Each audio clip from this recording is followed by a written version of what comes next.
Hey everybody, it's Kevin here again with Gray Line Overland, and we're here at Carlberger Chrysler, Dodge, Jeep, and Ram, and I'm here with Brandon. Brandon's going to give us let us take a ride in this new JL Sahara Eco Diesel.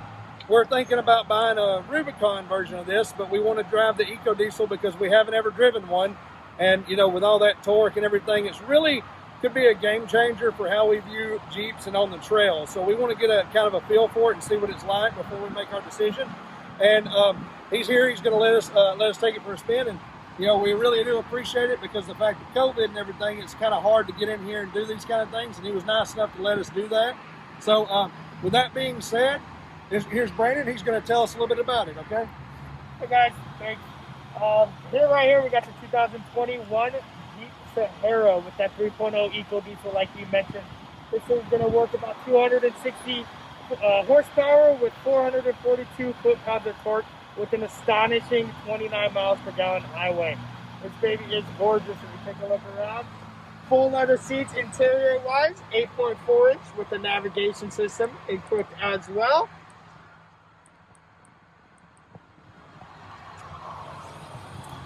And if you notice on top, this one is going to have the color matching, which the Rubicon would have as well. We got the color matching three-piece hard top with the body matching colors as well. Here's the premium Sahara rims. And then moving around towards the back. You're going to have plenty of storage, but one of my favorite things on this is going to be the color matched roll cage, which is available on any trim level, which is nice.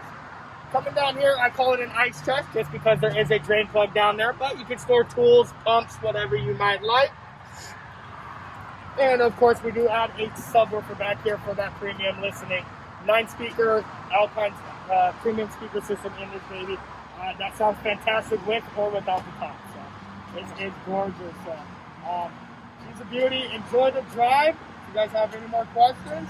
All right, and so if y'all wanna come down here and take a look at this Jeep or any of the other ones they have a great selection. When we were online, I looked here because I did notice that they had the largest selection of Wranglers in town. So if you want to come out and check it out, his name is Brandon, and give us the phone number. Is there a phone number for him that you can give? I can definitely. My direct line here is going to be 619-667-8233, and I'm Brandon Marriage, one of the floor managers. Thank you, Brandon. Absolutely. And all right, let's get started. So one thing that I do notice is as soon as you punch it, there is a delay. And maybe it's just because of the fact that it's not tuned like my JK is. My JK has a lot faster throttle response than they do from the factory, but it's kind of got a little bit of a turbo lag, it feels like, right off the line. So there is that, but you're not as soon, like within a second or so, it's really just taking off, and it flies. I mean, it's amazing how much power it has. It really is. You don't expect this kind of torque out of a Wrangler by any stretch of the imagination. And the ride quality is really amazing. Having ridden it around the city streets here in San Diego for a little bit and hitting all the bumps and everything, I don't even notice it. It doesn't even feel like a Jeep. I mean, in all honesty, it doesn't even feel like a Jeep because it's riding that smooth. You know, the JK, you can definitely feel and since we've done the suspension, the JK rides a lot better now, but you can still feel the road a lot more in the JK than you can this. I mean, I can just roll across the railroad tracks and not even touch the steering wheel if I want to.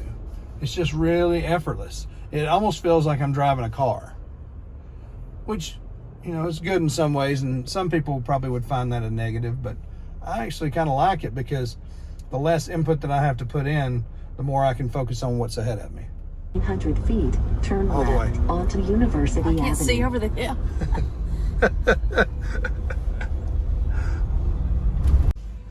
So Ashley, what do you think about it so far? It definitely has some speed to it. It's not slow like the Jeep at home compared to my Mini. It is, I mean, it's not as fast as my Mini Cooper, but it definitely has a get up and go that I I like. So it feels smoother, but it's definitely not on a lift like ours, 4-inch lift. Or 35s. Or 35s. So that would probably change the way it feels a little bit. But otherwise, it's comfortable to sit in. Awesome. So, what did you think? What did I think? Yeah, all together. I mean, it was, I think it was a nice little ride. You think it, do you think it's anything like the JK? Oh, no. In what way? So do you think it rides better? It rides better than the JK. It does, yeah. So, yeah, I really like the 8-speed myself because it's like constantly getting more power as we go up. You know, it's just staying in that good power. So, yeah. Okay. See what the horn sounds like. No, it's not. It's not like mine. Okay. She just honked the horn at the dealer.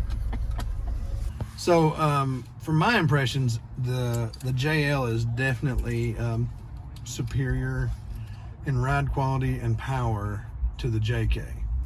But the one thing that I'm concerned with is all of the electronics that come with the JL versus the JK. The JK was the first generation that really integrated a lot of the computer stuff into the chassis and everything like that.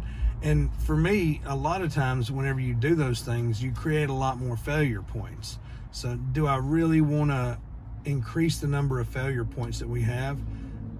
I'm not sure, because where you do give up some of that ease of maintenance and stuff like that, you do gain a lot of ride quality and good characteristics that come with owning a newer vehicle like this. I don't think that all advancements are bad, but I don't know. It's kind of it's something that I'm going to have to think more about, because just like with the JK, I would like to change motors, but there's a lot of money involved in doing that. With this, changing things like that would be even more difficult. But there again, there's really not a need to change the motor. Basically, all you need to do is tune it to make it a little quicker as far as response. And that's about it, really, because you've got all the power you're going to need. It's going to tow a lot better, even though the tow rating doesn't show any more. It's going to be able to handle itself a lot better as far as, the power while you're towing. The biggest complaint I have with the JK is that whenever I'm towing, it doesn't have any power on the interstate to even maintain its speed. This doesn't feel like that would be the case. It feels like it would maintain just fine without any kind of issues. So, we don't haul a big trailer, but we haul a trailer that, weighs 2,000 pounds, and it struggles. The JK really struggles. So I'm at the point where it's either supercharge it, Hemi it, or trade it, whenever it comes down to it. And if I supercharge it, I want to build it. I want to build the motor, build the bottom end so it can handle it. So it'd be a lot of money invested either way you go. So I don't know. We'll just have to see. Right now, still undecided. Pretty happy with the JL and the way everything's going, but it's a lot to think about, a lot to take in. Let us know in the comments below what you think and where you'd like to see us go. This is Kevin with Grayline Overland. Thanks for watching, and we'll see you soon.